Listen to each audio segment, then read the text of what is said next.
Okay, we're ready to rock and roll today. It's snowing out. Peter wanted me to give a weather report, I think. It's February the 15th, 2021, and I'm here at Always in Stitches in Noblesville, Indiana, and my name is Dawn. That's why I have Dawn's apron on, because my name is Dawn. Isn't that convenient? So to start out today, I wanted to reintroduce you to our little kangaroo guy. And the reason he's in the room is because we got this new little cabinet that is so awesome. If you have a real compact space and you don't think that you have room for a sewing machine cabinet, this is the bee's knees right here, or the kangaroo's knees. But our little guy, him and his baby, her, probably not him, her and her baby, they need a name. So we want you out in YouTube land to help us name our kangaroo and the little roo. What's a baby kangaroo called? Was it a Joey? Is it really? Is it? I don't know. I think it's called a baby roo. A Joey. A Joey. Okay, whatever. So you help us name those. We'll have a little contest and see where that goes for to name the kangaroo. So that'll be a fun thing to do. Send in your names in the comments for the kangaroo and her baby. But today, before we get started making the blocks for our My Favorite Color is Moda, I thought I would give you another week to get everything cut out because it's a big job getting all that stuff cut out. But I want you to be ready next week, if we don't get snowed in, to be prepared to sit down and start sewing your blocks. So I thought I would show you here on my table some of the things that are next to me when I start sewing. Actually, this thing I don't even own, but I want one really bad. But it's a carrying case for your rotary cutter. Those things are dangerous, you know. And if you get it and you leave it open, or if it drops and the blade comes open, look, this is a nice carrying case. And it would carry more than one. Look at that. So it's got a pocket here and an elastic here. So you could get quite a few little notions in this thing. And it says cut it out on the front. We have them in different colors.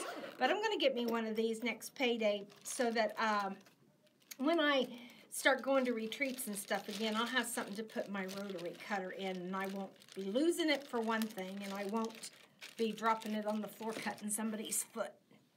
But all this other stuff I use. This is some made by hand therapy gel, and it says on the back that you can use this. Oh, it is a gel. Look, it's a gel. Now I'm going to snap before I put it on. Let's see if I can. So you're supposed to be able to put this on, and your hands are supposed to get a little drink. That does feel good, I must say, because it is awfully dry out. And it says once it's in, you should be able to snap again because it dries so quick. Whoa! Wow, look at that! And it doesn't leave residue on your fabrics, and so it's the perfect hand cream. Product testing Monday, here we are. Yeah. And I had never used it before, and I was looking for something. It doesn't have much of a scent to it at all. What does it taste like?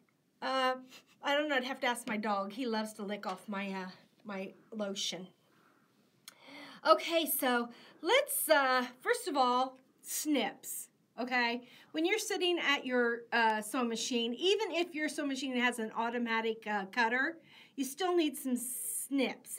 And you want to look for some short, really sharp ones. And if you can get some that are green, that's always the benefit, right? So I love those. Look how it goes with the case there. Then there's the purple thing. Now the purple thing comes in really handy because it's a whole bunch of stuff. But what I mostly use it for is the pointed end. I use it for a stylus. So like when you're sewing along and you can't get your fingers really close to the needle, you can use this to help guide the seam into the foot. So a stylus is always good to have around. Sometimes I use my seam ripper, but I really like this purple thing because it really keeps, you can hold back here and you can really keep your fingers out of the way of the needle. It's also a bodkin, which helps you with fishing elastic through a gusset. And it also has this little 1/4 inch, which comes in really handy when you're doing binding, because when you sew up to the end of the binding and you need to stop at a 1/4 inch, you just place that right on there and you can put a little mark where you're supposed to end. I love this for that. I'll demonstrate that probably later on. But I love the purple thing. The next thing, this is my cutter. When I am chain piecing, I like to just keep everything connected until I've sewn them all together, and then don't take that out. Don't be messing with my stuff, Peter. Anyway, I don't like to cut each one. I like to have it all in line, because usually once I have them all in line, I know where they go back if I stack them correctly. So this helps me when I'm chain piecing. I can just take the piece and and it just goes really fast, and you'll see what I mean when I start sewing. But there's all kinds of gizmos. I made this. I had this old wooden spool, and I put some baker's twine on it, and it wouldn't stand up. I mean, it was too flimsy. So I bought this little star at the hobby shop, like Hobby Lobby or someplace like that, and just glued it to the bottom, and then put some sticky things on the bottom so it won't move around as much. And that's exactly what this is, only it's on a necklace. But I just took it off the necklace and I just pushed it down in my spool there. And it has this little blade. It has a round razor blade in there, and it's really, really sharp. And so when you're going along and you want to cut, all you have to do is put it down and see how it just chops off the threads. Isn't that pretty cool? So when you're doing your piecing, chain piecing, that works really good. Here's another kind that's like a little a bucket-like thing, but there's a little blade right here in the middle.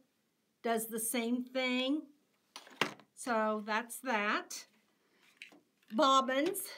I got a square one. We've got round ones. I think we had square ones at one time. But something to keep all your bobbins in. And we're going to wind a bobbin here after a bit. But I like to have about 3 bobbins wound for this project, because it takes about 3 bobbins to do this project. Definitely.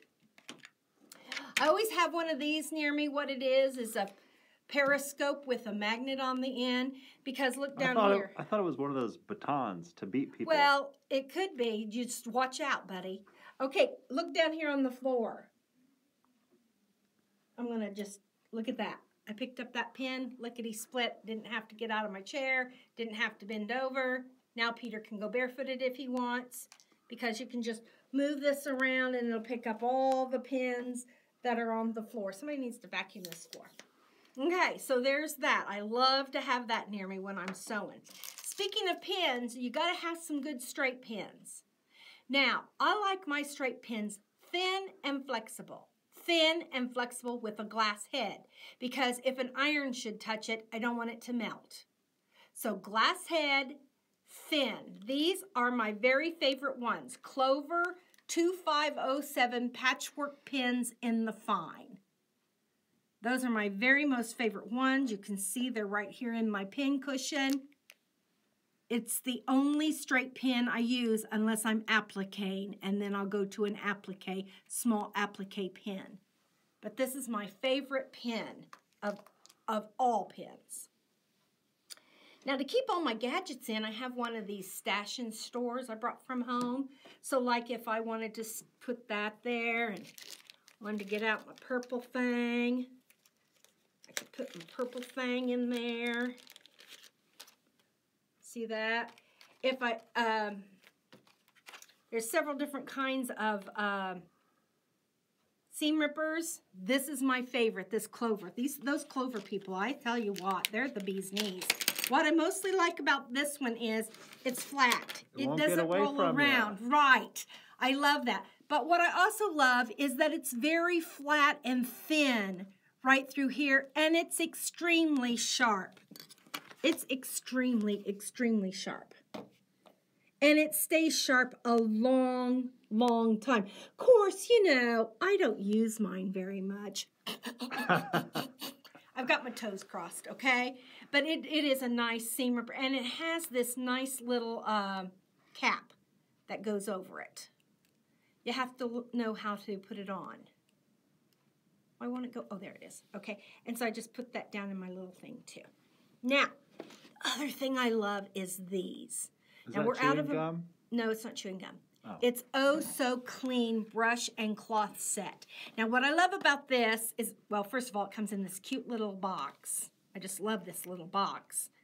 But look what it is. It's these little silicone brushes to clean out your machine. And this one has a nice pointed edge, really long.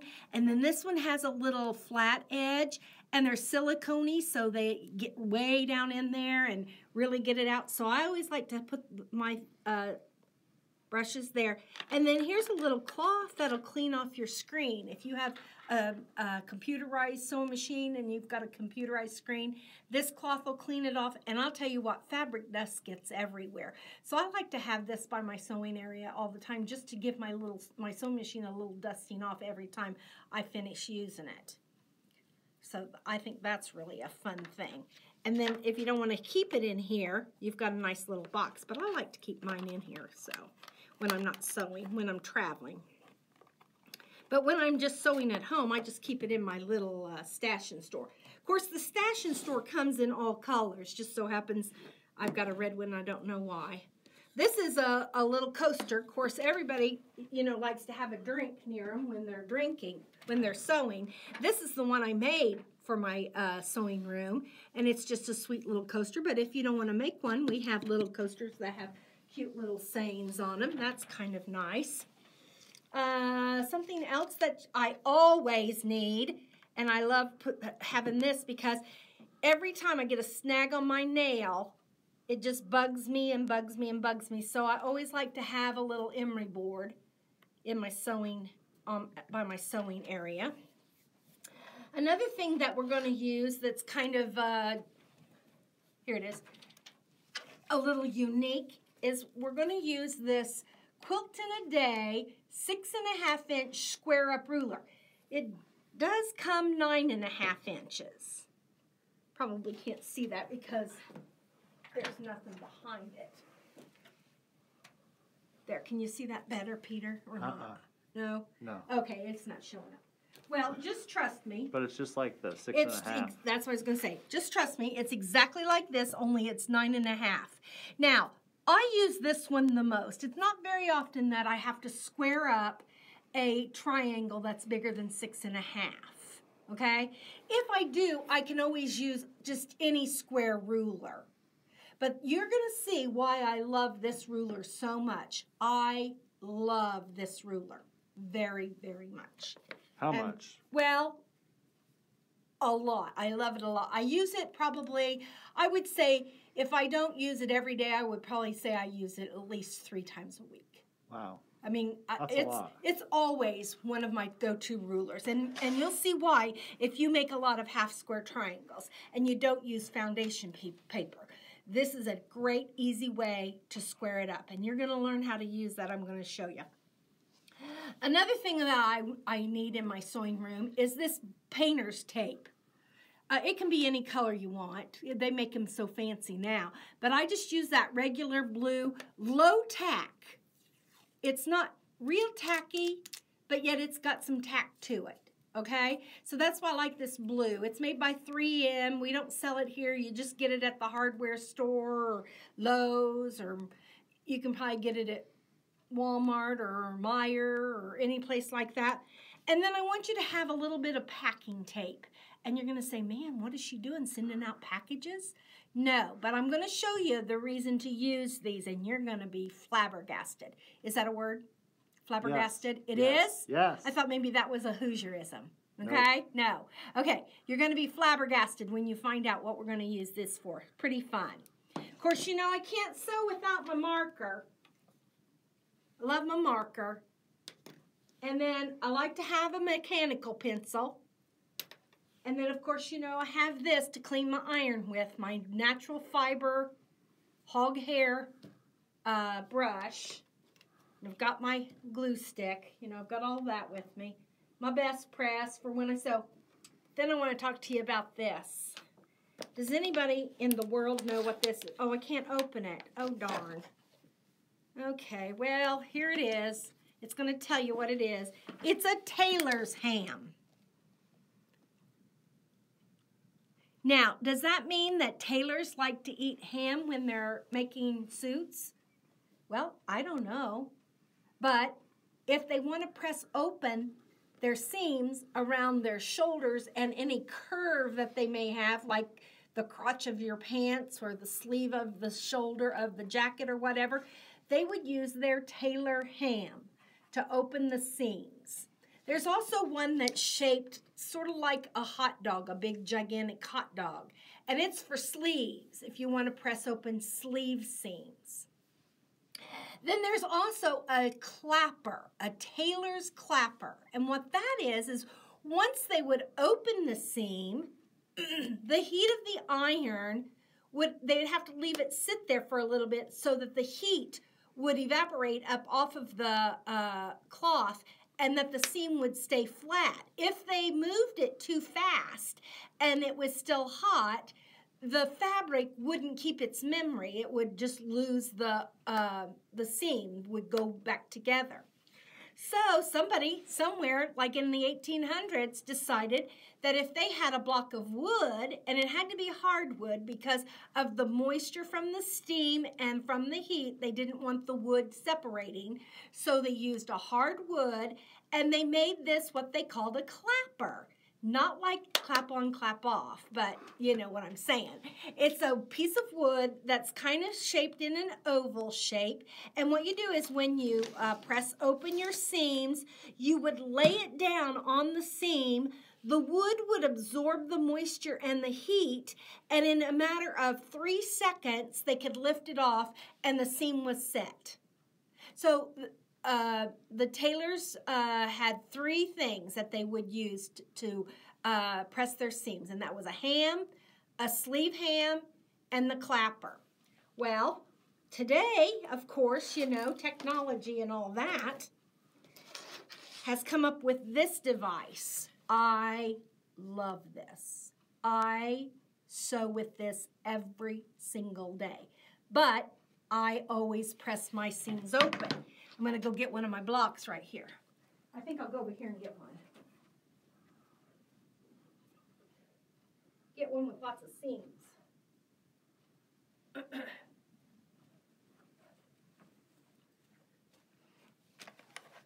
I want you to look at how flat my blocks lay. Those are flatter than a road in Kansas. A road in Kansas is flat. Look at all those seams right there. Why do they look so good? Well, because I use the clapper. Look at that. And I use the ham. I mean, they are flatter than flat. So, how this works is you've got this top part that's covered with wool, okay? And when you go to lay your seam down, like here's my last seam. When you go to lay your seam down, it opens that seam up, and the seam sits right on top of the ham part of the clapper, and you just run your iron. My things aren't going to come up. We're not plugged in. Yeah, we're not plugged in, so my little things. But you get the idea, okay? You just run your iron across. It kind of opens it up for you. But what I love about it is it moves all these seams away.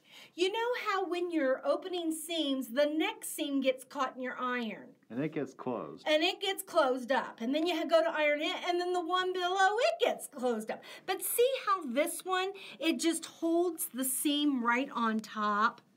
Now, we've got these on order, and they haven't come in yet. But if you want to call and talk to Jennifer and get one with your name put on it, we'd be happy to do that. But the other thing, go ahead. Can you clarify get your name put on it? What do you mean? Yeah, I mean, like, you can call, order, or you can email Jennifer. You can call the phone number here at the shop and ask for Jennifer.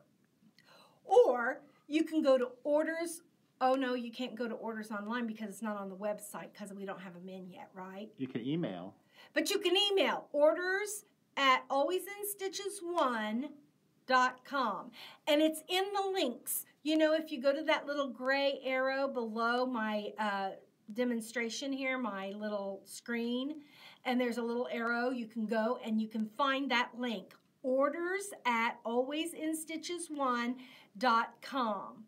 And you can email and tell Jennifer that you want a clapper. You want to reserve a clapper for your Moda class. My favorite color is Moda. I couldn't get all that out.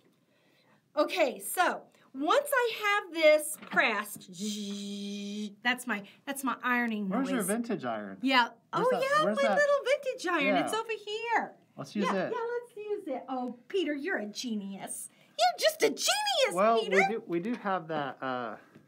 Look, so you just iron, you press. You don't really iron, you press. I'm lifting up and I'm moving the iron.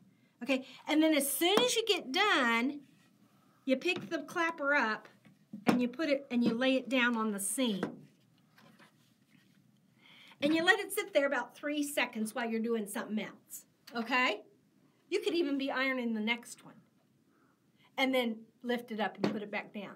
Okay? So this is pretty snazzy because it's the two pieces in one. It's the ham and it's the clapper. So what do they call that? So what do they call it? Well, we're going to ask you to name it. Okay, here are the two choices. We can call it a hamper, which is a ham and a clapper together, hamper, or you can call it a clam, which is a clapper and a ham together. So you got two choices. Are we going to call it the hamper or are we going to call it the clam? Now, when you call for it, when you want it from Jennifer, she's not in on this. Okay, I got the. Okay. I'm going to name it. Okay, you're going to name it right now? Yeah, I'm going to call it the clamper. The clamper! You've got both of them. Great. Okay, Peter wants to call it the clamper. That's pretty cute. I like that, the clamper. So anyway, Jennifer's not going to know because we're not going to tell Jennifer. So you got to call it the clapper when you order it from Jennifer. But we're going to call it the, what is it again? The clamper. Clamper, the clamper. So anyway, it's 2 in 1. It's the ham and the clapper, and we're calling it the clamper. So that's pretty fun. Anyway, that's a few things that I have. Then I've got my thread here. Let me move this aside. You know what? We're going to take a break for a minute. I'm going to move all this, and I'm going to get the fabrics out, okay? I'll be back in just a minute. Okay, we're back, and I've cleaned up all the trinkety things and the notiony things that I'm going to be using, and I've got out my fabrics. And I have a little stack of each one of the colorways, and what I wanted to do is talk to you about your thread choices. Now, it's a personal thing. Thread's a very personal thing. I like 50 weight 2-ply. Now, what does that mean, Dawn? Well, the weight is a standard set by the thread industry of how thick the thread is. When they wind it or put the long staples of fibers together, how thick, how fine they're going to wind it, okay? So it's kind of deceiving because 40 weight is thicker than 50 weight.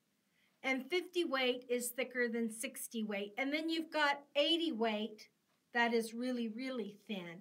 Well, what would you use that for? Maybe for like applique, something where you definitely don't want to see the thread and it be very fine work, okay? And then the 60 weight would be a little bit more sturdy and a little bit more hefty. And then the 50 weights, basically what most quilters use for their basic piecing. And then 40 weight is basically what they use in applique or anytime you want a little bit thicker thread that you want it to fill out a little bit more, like in a satin stitch. Anytime you're doing a decorative stitch on top or a top stitch or something like that, you might want to move to a 40 weight thread. Then there's 20 weight and 12 weight, and it just keeps going on and on and on. And, you know, we could be here all week talking about thread. Of course, we'd have to invite Cappy in because she's like the thread guru. And if you've not seen her thread tutorial here on YouTube on our channel, that's a must-see because she really has a lot of good information. I think that's a 3-part series, is it not, Peter? Yes, it's called TNT. TNT for thread and tension. And needles. Thread, needles, and tension. Yeah, definitely. It's a must-see. Go watch that. So anyway, I brought out all the 50 weight Aurifil threads so I could show you the different sizes that we have. Now, in Aurifil, their 50 weight always has this orange cone. No matter what size spool you buy, it is always indicated by this orange cone. And I think the red cones might be the 40 weight. And, well, this is 12 weight here. Oh. This is for embroidery. I do hand embroidery. You can use this in place of floss. It is beautiful. Yeah, but I thought it showed up the colors much prettier. It has a sheen, so I brought my 12 weight to fill my cabinet with because I thought it was pretty. But anyway, for piecing, you want neutrals. You want something, because look at this cookie tin. Can they get a good look at that cookie tin collection right here? Look, what are you going to get? Are you going to change thread every time you use the green fabric and every time you use the red fabric? No, you want something that's neutral, that will go with everything. So what you're mostly going to pay attention to is the value. Okay, and what is value? It's how dark and how light. Well, you say to me, Dawn, this has got light and it's got dark. So now what do I choose? Okay, well, most of the time, the light's going to go next to the dark and the dark's going to go next to the lights and the mediums. And there's more mediums than there is anything else. So I would choose a medium value, something that's not real dark like black. If I was doing a black and white quilt or something like Amish colors where it was jewel tones set with a black background, I definitely would go to my black, okay? If I was doing a baby quilt that had a lot of white in it, I would go to the white. Very seldom do I ever piece with white. Very seldom do I ever. I piece with black sometimes because I do a lot of reproduction and I use a lot of dark colors. My favorite color to piece with when I'm doing my reproductions is this kind of, it's kind of a yellowy, beigey, medium value. I'm not even sure what number or a fill it is, but it's a little bit darker. You can see it's a little bit darker. And that's perfect for all those Civil War prints for what I'm doing. But this fabric is a little bit brighter. So what I've chosen here, I've chosen this gray because it's a nice, cool, medium value gray. And I think it would be perfect for coastal cool. Look at that. Perfect, don't you think? The number on this one that's perfect. Is 2612. Can I get a shot of that? And how you know that is it's on the bottom of the label. See that? 2612. 2612. That's perfect for that one. Okay? All right. Then I picked this light pink. It doesn't, you can't really tell that it's got a pink cast to it, but it kind of does. And it would be good for this one, but it may be a little too light. So I picked this one. And you say to yourself, well, that's really peachy. Looks really peachy. But it's going to disappear. It's not going to show up peachy when you stitch with it. So that's the one I would choose for that, is that peachy color. I'd also pick that one for this one. And I would pick that one for this one. And what's the number on that one? And this number just happens to be 2314. 2314. And so that would be for Primrose Cottage. Is that what it's called? Primrose Cottage? Or garden. Primrose Garden. Not sure now. And this is the lemonade. And this is the tropical one. Okay? And then for this one, I'm going to, this is Old Trail. I think I'm going to use this, Trading Post, thank you. I'm going to use this real ecru-y. I love that. But see how neutral it is? That's nice. Okay, you say, well, that's awfully dark for that brown. But you know what? That brown's not going to go against itself. It's going to go against something lighter. And because it is ecru-y, it'll just blend right in. And I think I'm also going to use that over here on the cookie tin. Now, for the cookie tin, I could go with this one, but I just think it's, I don't know. Well, I could go with that one. That cone? Yeah.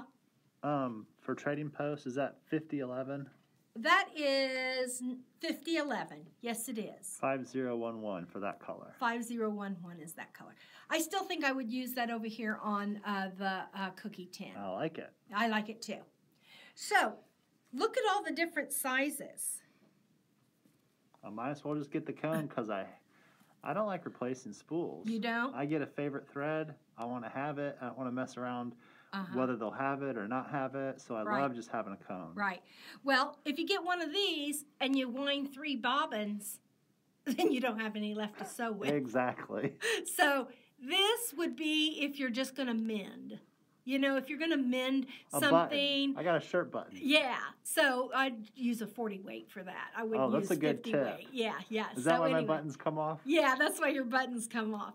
Okay, so this one I would say probably wouldn't want to invest in this because you would have to buy a lot more than just one. I don't even know how much these are. But I'd say this probably is the most common one that people buy. I don't know how much this is either. But it has, let's see how many. It has 1,300 MT. What does that mean? Meters.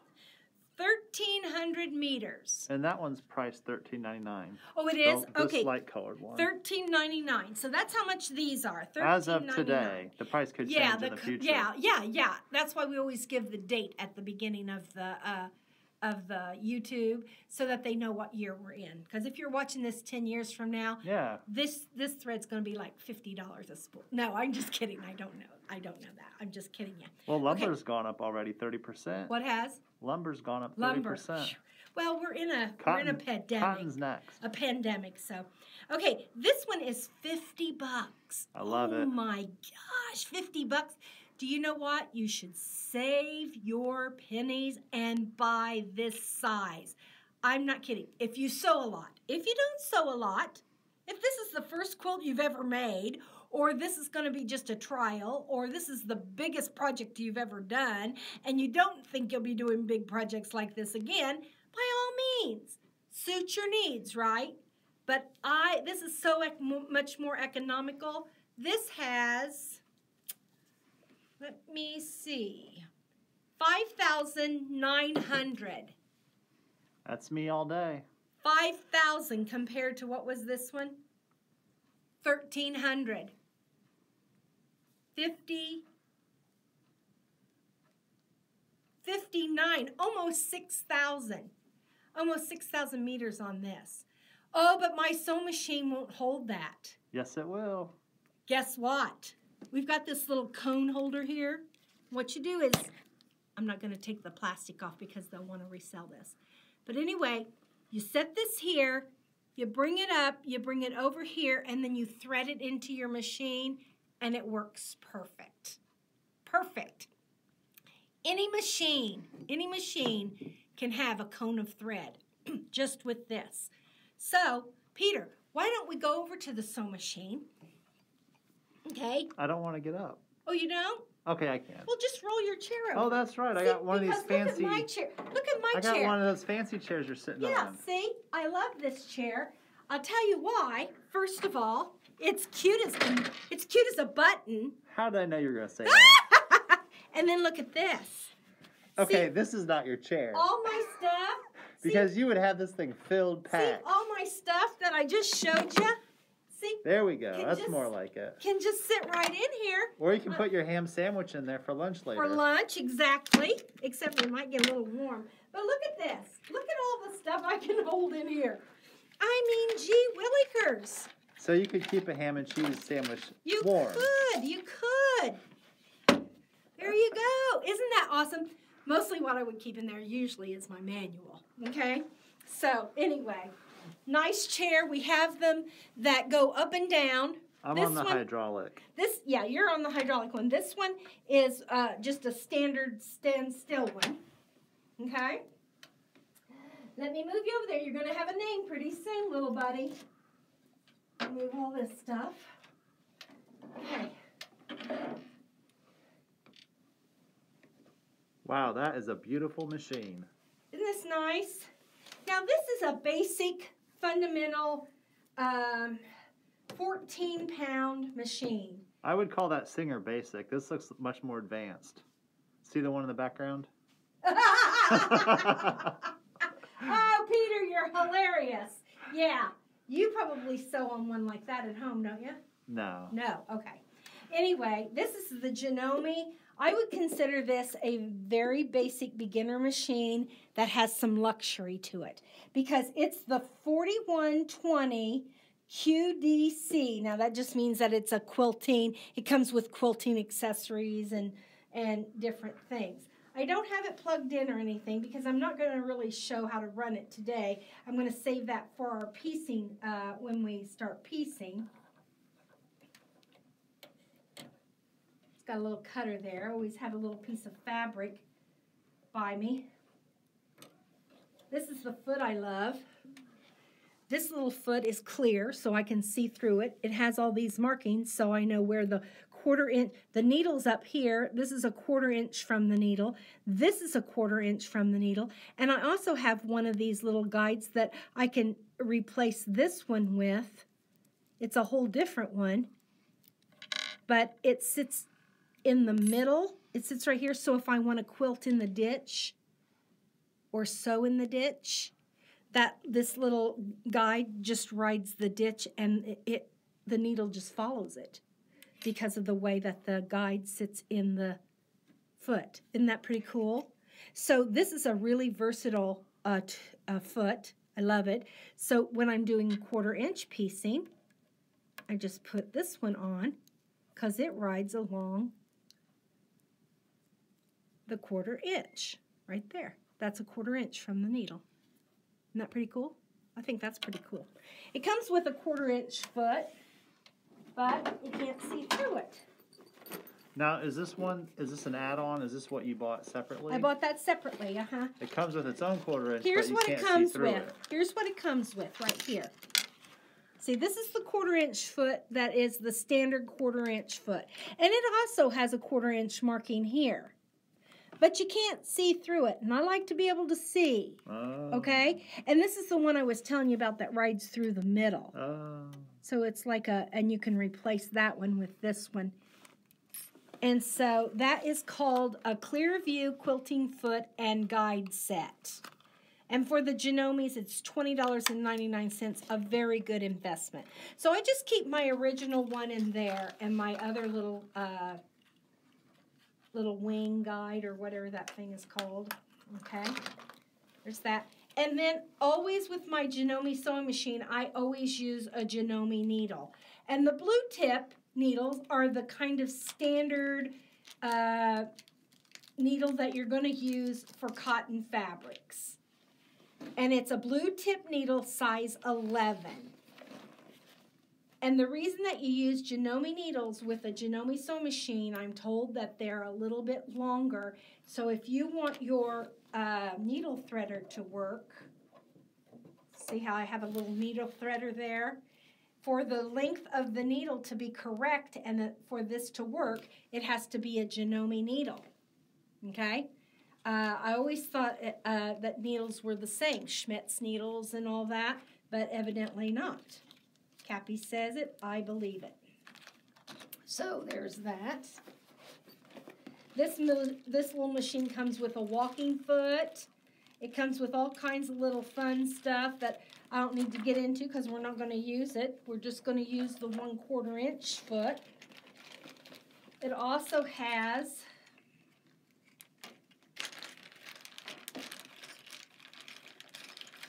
an extra spool here. I forget where it goes. Oh, it goes right here. Extra spool for like if I wanted to not have to unwind my sewing machine to wind my bobbin, a spool sit right there. Or if I wanted to use a double needle, I could have 2 spools of thread. So that's pretty cool. What other goodies? Oh, I have my business card. Here's all the stitches that it does. It's very good priced. You'd have to come in and see the price. It has an instructional DVD. How nice is that?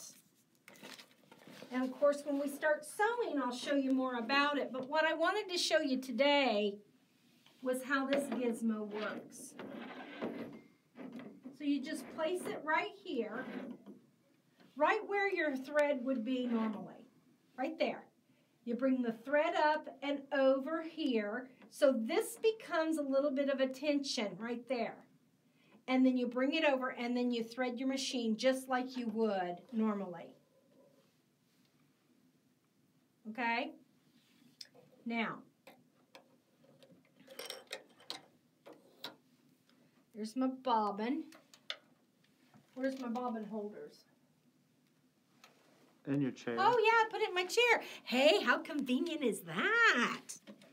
Yeah, nice. Okay. Use the correct bobbin for your machine is always important. But what I find is most important is that you do not want to use one of those winders. Those side winders or whatever they're called, I don't think you should use them, but it's, again, my own personal opinion, okay? And the reason being is because your tension on your winder on your sewing machine is set for the proper tension for the bobbin in the sewing machine when you're sewing it. So that side winder is just a general, wind the thread onto the bobbin. It doesn't know what tension your sewing machine needs the bobbin to be. So it's just doing a general wind. So this right here, this gauge, when I engage that and I push on my pedal and it starts winding my bobbin, this mechanism knows how much tension to put on that thread that when I move it down into my needle case, into my bobbin case, excuse me, it knows what tension it needs to be, okay? Because there's no adjusting the tension on your bobbin once it gets down here. This is the tension guide right here when it's winding on your bobbin. So what I want you to do is I want you to wind 3 bobbins of your color that you're going to use so that when we get to sewing and you run out of a bobbin, you'll have one right to replace it, okay? That's going to be important for me when I'm on the video here, that I don't have to stop and rewind a bobbin. But generally, I like to have about 3 of them when I start a project, 3 or a couple if it's a small project, so that, you know, I can just keep sewing. That's most convenient for me. So if you have any questions, of course, we're going to be starting to sew next week if we don't get snowed in. And so I want you to have all your fabric cut and put into your bags. Get real organized for me. And guess what block we're going to start on? Peter, what do you think? You're right, block 1. I was going to say, is it a 9 patch? No, we're going to start on block 1. Is block 1 a 9 patch? It's huge and it's half square triangles. Which one is it? It's this one right behind you, right here, this humongous one. You mean that baby blanket? This. That baby quilt? Yes. And see how I opened all the seams, and we're definitely going to use that. I put it in here. we're definitely going to use my favorite specialty ruler. Now, it's a little confusing because remember last time I was telling you how I don't cross over ruler brands? Yes. And this is a different brand. I was wondering why that wasn't a Creative Grid. Yeah. What is that all about? Creative Grid doesn't make this ruler. Okay? So as far as I know. Until they watch this video. Until they watch this video. As far as I know, I'm going to say that because I haven't looked for this ruler in Creative Grid, but I don't think that they do. But anyway, this one is I'm not using it to cut my quilt out. Oh, okay. I'm using it as a way to square up a square. Squaring up the square. Squaring up a half square triangle. So that's why when I'm cutting out a quilt, I have to be accurate and use the same brand across the board because some brands have thick lines, some brands have really thin lines, some brands have dotted lines. So you want to stick with the same brand. But when you're using specialty rulers, like there's all kinds. There's pineapple square up rulers, there's log cabin square up rulers, there's all kinds of specialty rulers. And when you get into that, then the brand is not so important because actually you've already cut out your pieces and you're just squaring up as you're making them. So that's kind of a weird situation where you would not have to use the same brand. But if you've got any questions, put them in the comments below. Peter and I will do our best to answer whatever questions you have. Don't forget to name the baby and the mama. The baby and the mama. She needs a name. They both need a name. Laurel and Hardy, I don't know. You know, something that goes cute together. All right? Okay, we'll see you next week if we don't get snowed in. Bye. Keep cutting.